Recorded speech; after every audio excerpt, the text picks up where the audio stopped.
210i, great machine, perfect size. And what we're doing is a stormwater facility for the University of Tennessee. That'll also be a beautification, you know, have a cascading waterfall.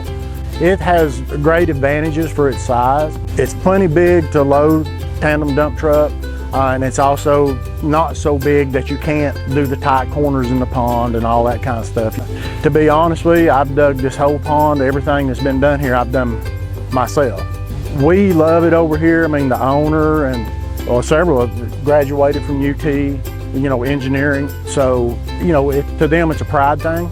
And, you know, we're not that far from the stadium. And on game day, everyone's walking by. So UT tries to do things really nice. So I do the very best we can to give UT what they ask for.